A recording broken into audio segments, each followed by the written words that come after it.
көшесіндегі 6-шы үйдің иесіне таныстырдым. Көп ұзамай Әділхан оңаша отауын сол жерге қондырды. Сол бір кез Әділхан құнылы жас жігіт, бақытты ақкөңіл жас келіншек екеуінің балдай тәтті бақытты шағы еді деп еске алады сол кездерді.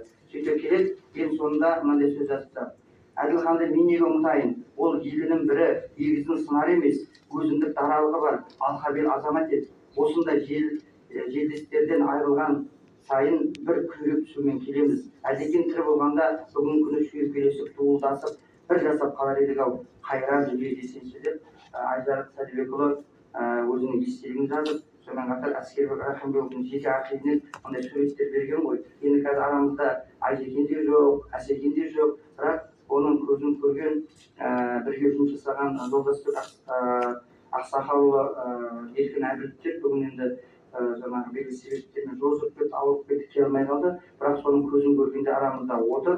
Енді мен осы тұста енді үлкенге сөз беремін ғой деп едім, бірақ енді жаңа Әсекен айтқан, сізден бастаймын, үлкенсіз ғой десем, ол жоқ, мен бастамайын деді. Сондықтан да мен журналист емеспін, журналистік одаққа да өтуге қарсы болғанмын деп ойда келесі жылы шу шығарды ғой маған. Сондықтан да мен бұл сөзім басын жеке өзіңізден бастағым келіп отыр. Жалпы сіз де білесіз, кезінде өзіңізде осы менімен бір кездескен кезде осы Әдекеңнің жалғыз ұлы бар еді. Соның телефон бала бір жұмысқа орналастырып өзіңізбен бірге жұмыс жасасақ деп бір айтып қалған едіңіз. Қазір ол ұлы Астанада екен, бір қызы айтып отырған Айгүл ол Алматыда, қалған 3 қызы осында, қазір осы жерде сол қыздары жүр. Қазір осы бір шара осы ұйымдастырамыз деген кезде олар да белсене кірісіп қуанып жатыр.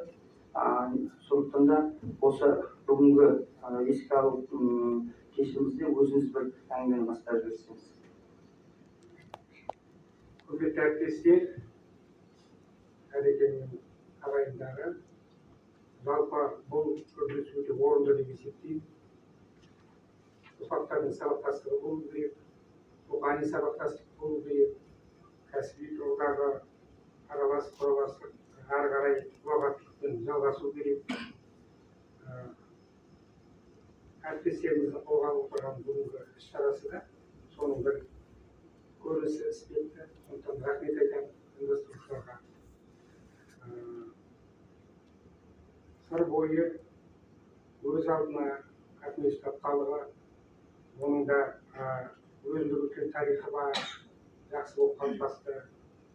Осы екі газеттегі орны ерекше, азаматтардың, мықты журналистерінің, жақсы ұйымдастырушыларының бірегейі осы Әдекең болды десем артық емес.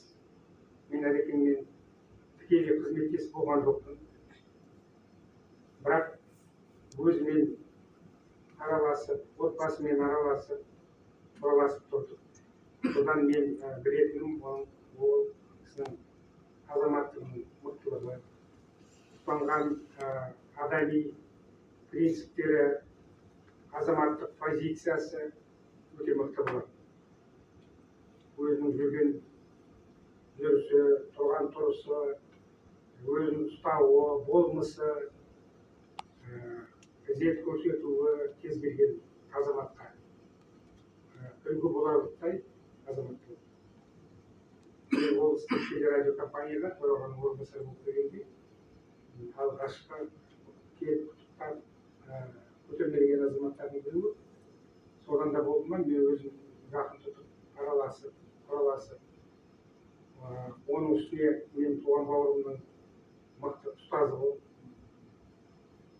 қазіргі журналистикасының екінің бірі бітіре берген ғой, бірақ жарықсыз жазуға машықтандырған, сөздің этимологиясын, сөздің қадірін білуге, жазған дүниелердің мәнді болуын